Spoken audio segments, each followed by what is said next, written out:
Hello and welcome to Learning Lab Powering the Future. My name is Ross and today we're going to think about the greenhouse gas emissions that are already in the atmosphere and still being released today and what we can do about them. Let's get started. So far we've found out about amazing innovations and renewable technologies that are already in use and look to be the future of energy in Scotland.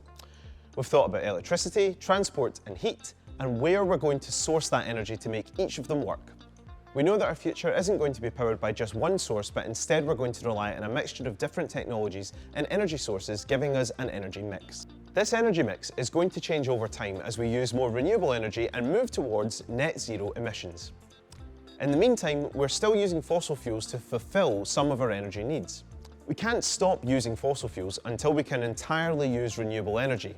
But what we can do is limit the greenhouse gas emissions that are allowed into the atmosphere. One way we can do this is by using nature to our advantage. Let's understand how this works by thinking about what plants need to survive. Pause the video here and have a discussion with the people around you.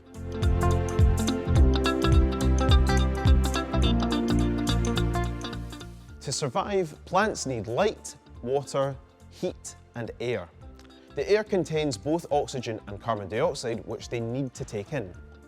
They use carbon dioxide in a chemical reaction to make sugar that they can release energy from. There are some plants that take in a lot of carbon dioxide really quickly, like bamboo, but when these plants die, they start to decay and release the carbon dioxide back into the air. What we need to store the carbon dioxide for longer are plants that live for a really long time. This means trees. There are species of tree that can live for over 300 years, and since they are made of mostly carbon, taken from carbon dioxide, the trees across this planet hold quite a bit of carbon that would otherwise be in the atmosphere. But it's not all about trees here in Scotland. We have even more effective natural resources that act like a sink for carbon, and they exist along our coasts. These marine resources include seagrasses and salt marshes, and combined they take in about 3 times more carbon dioxide than our trees do. If we protect these coastal resources, they're capable of holding onto that carbon for thousands of years. The problem is that these areas can be easily damaged by human activities like mining, farming, and building along the coast. Restoring these habitats will take time and lots of effort, but there are scientists who say it's worth doing. There is another natural resource here in Scotland that we've been protecting, and for good reason. They make up the largest store of carbon on land, more than all the plants put together. I'm talking about peatlands. Peatlands are a type of wetland covered in soil called peat. This is boggy land that can be up to 10 metres deep.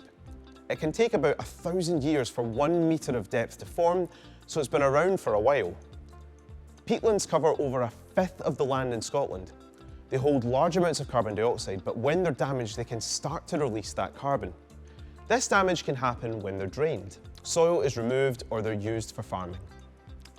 In Scotland, it's estimated that about 80% of peatlands are damaged, but we're now working to restore these lands by stopping any work to convert them and adding back any water that they've lost. Water is important to peatlands and holds the key to their success as a giant store of carbon dioxide. Plants spend their lives taking in carbon dioxide. When they die, they normally decay and release this carbon back into the atmosphere. However, when they die on wet soil, this stops them from fully decaying, meaning that some carbon dioxide stays trapped within the plant. When this keeps happening over thousands of years, those dead plants build up in layers, creating the peatlands that we have today. This is why we need to protect peatlands and let them continue storing carbon that would otherwise make it into the air as carbon dioxide. It's time to start protecting our natural environment again, because it's part of the solution to the problem of climate change. Thanks for listening. Until next time, bye.